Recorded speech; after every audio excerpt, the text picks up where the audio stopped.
আসসালামু আলাইকুম। যেখান থেকে আমাদের আজকের এই ভিডিওটি দেখছেন সবাইকে স্বাগতম। কথা বলছি কোয়ার্টার ফাইনালের আজকের দুটি ম্যাচ। একটি হচ্ছে আর্জেন্টিনা ভার্সেস সুইজারল্যান্ড এবং অন্যটি হচ্ছে ইংল্যান্ড ভার্সেস নরওয়ে, আর্লে হল্যান্ডের নরওয়ে। তো আর্জেন্টিনা ভার্সেস সুইজারল্যান্ড ম্যাচের খুব বেশি আসলে ওইখানে প্রেডিকশন মনে হবে না।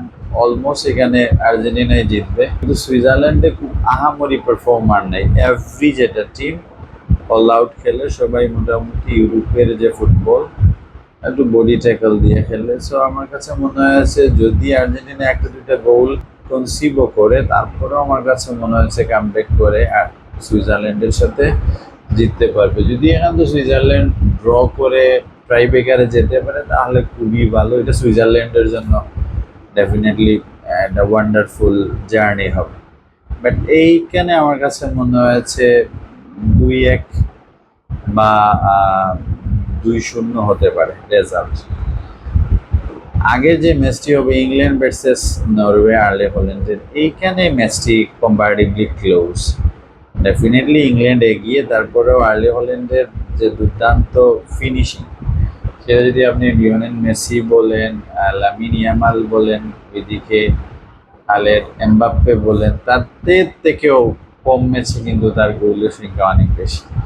ফলে আর্লি হল্যান্ডের খুব স্বাভাবিক চলাফেরা, মুভমেন্ট, বাট হঠাৎ একটা দুইটা অ্যাটাকের মধ্যেই কিন্তু রেজাল্ট চলে আসে।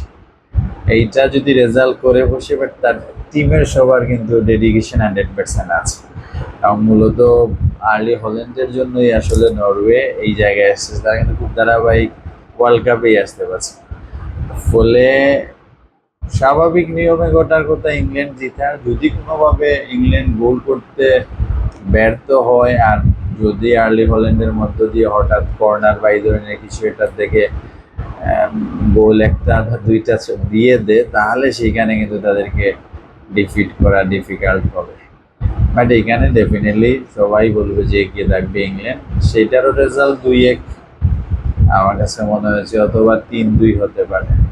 মানে ইংল্যান্ড এখানে জিতবে। মূলত পরের ম্যাচটি যেটা ইংল্যান্ড ভার্সেস আর্জেন্টিনা, সেটাই হাই ভোল্টেজ ম্যাচ ধরা হবে। ওইদিকে France versus Spain, Lamine Yamal versus যেটা হচ্ছে এমবাপ্পে। এটাকে আরও যদি গ্রেটার পার্সপেক্টিভে বলেন তো চলে আসবে Real Madrid versus Barcelona.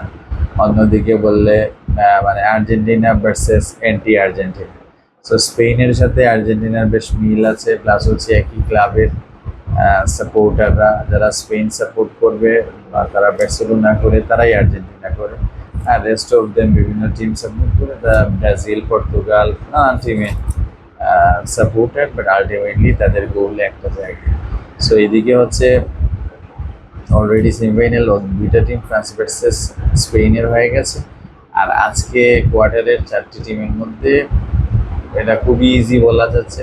Different যদি হয় তাহলে মানে ভিন্ন কিছু। সিনারিটা হচ্ছে আর্জেন্টিনা জিতবে, ওইদিকে ইংল্যান্ড জিতবে। শুভকামনা সবার জন্য। সবাই ভালো থাকবেন। আল্লাহ হাফিজ।